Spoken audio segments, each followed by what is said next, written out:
Hello, fellow Biafrans, lovers of freedom. Umuchukwu Okike Abiama.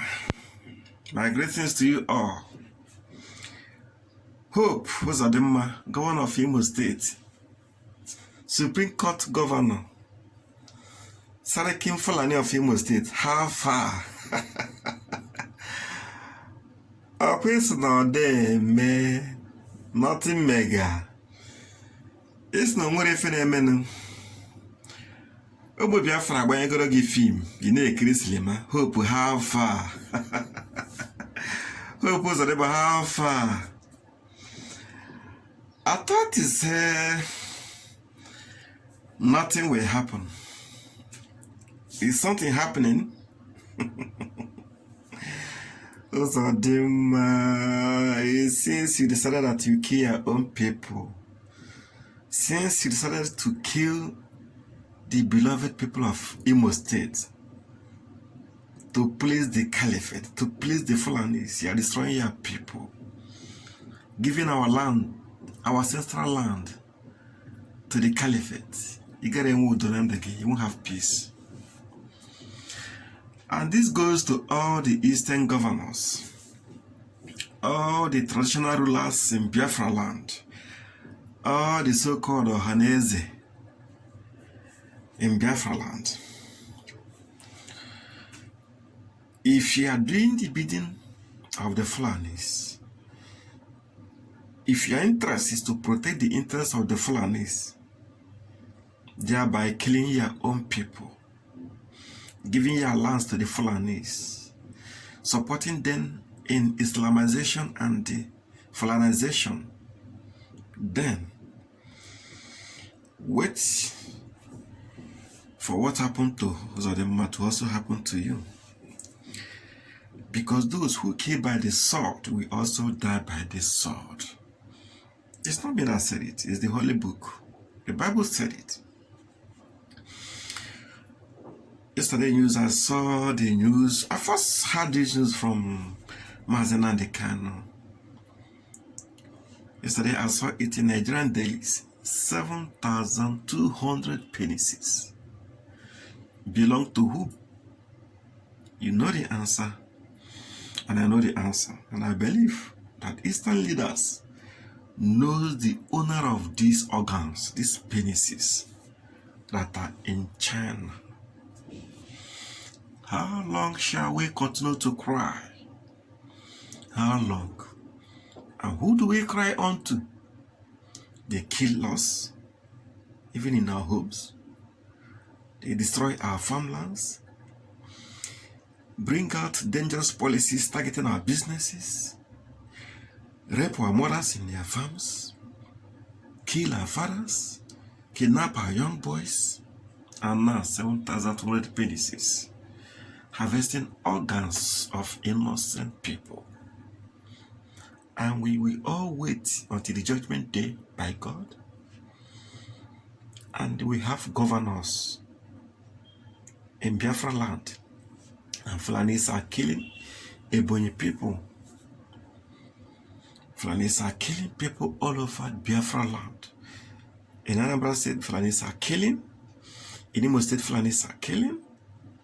And the so-called leaders are thinking of 2023 Igbo presidency. This is a shame. Now the youth of Biafra land have risen up. It is time to say no to reckless killings, kidnappings, abductions, mayhem in Igbo land. It's not to say no. And what they did, what the Biafran did to Hope Uzodimma is a warning to all the Eastern governors, to Ohanezes. Of course they know it, because I had a governor of Abia State saying that after the unknown government might have finished with the police and the military, they will come after them. But they haven't finished with the police and the military, but they're after you now.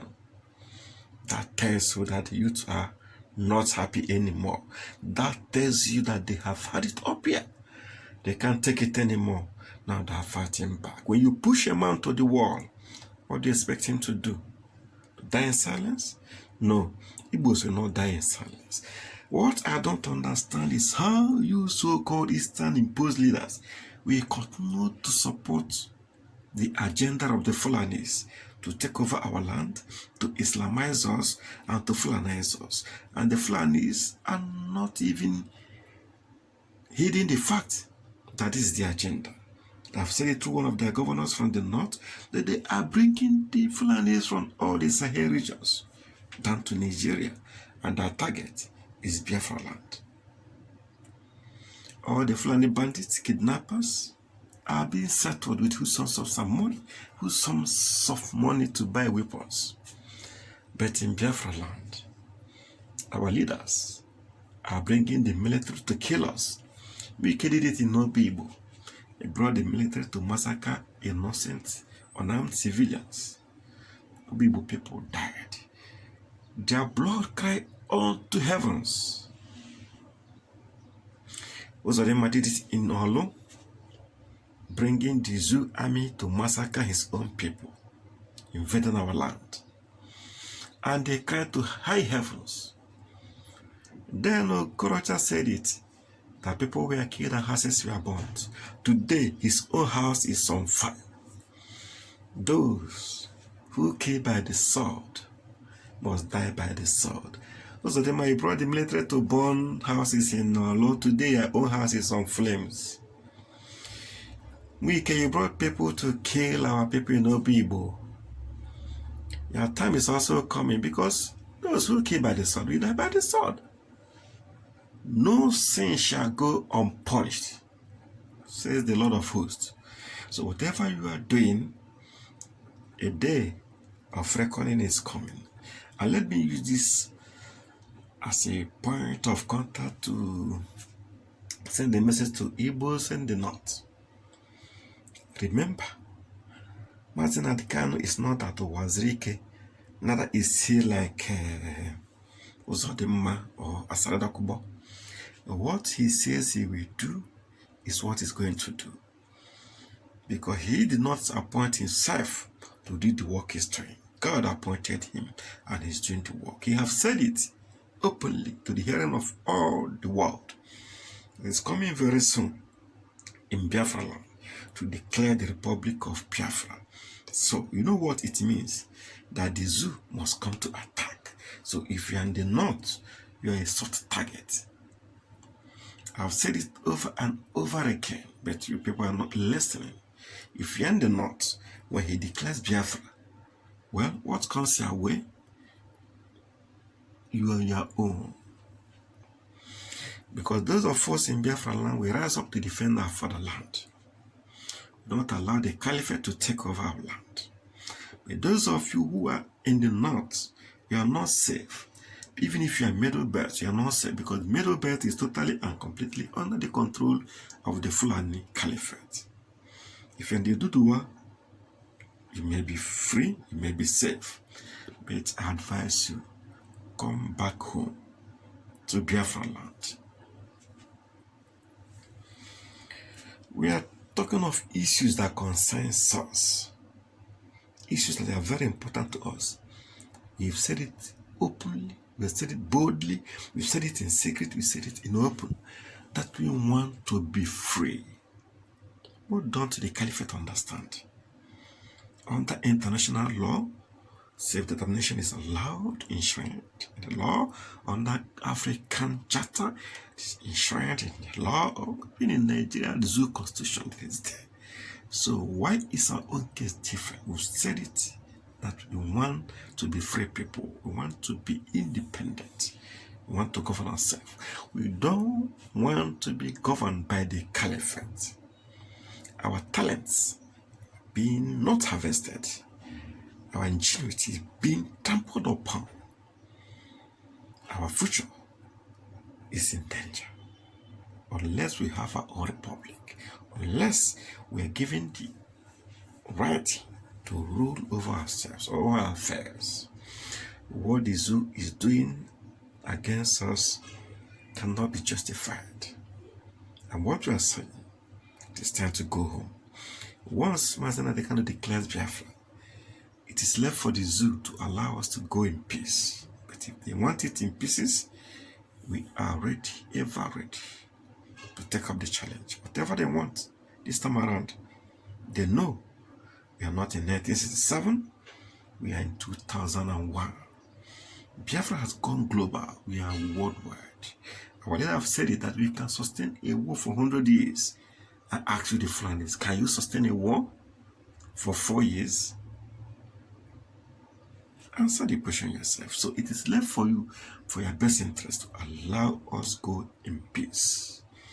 We are not asking for something that does not belong to us. What we're asking is what rightly belongs to us. Our right to exist as a people. Our right to govern ourselves as a people. It is left for you to do whatever you want. But we made it known to you that are not going to take like with you anymore. And for those of us among us who are being used to destroy us, your days are numbers. I want to use this opportunity to appeal to Igbos and Biafrans in any security apparatus in the zoo. It's time for you to resign, because once Biafra is declared, you will be number one target of the zoo. And if you believe that they will send you back to Biafra to come and kill your own people, if they are going to do it, I know you will not do it. But if are you planning to come back and kill your own people, as it happened in 1967? I doubt any sensible Igbo man will do that again. So the best thing for you to do, resign, join Eastern Security Network. Our only defense force for now is ESN, and their responsibilities is flushing away the caliphate from our forests. We are the owners of the land. I rest my case.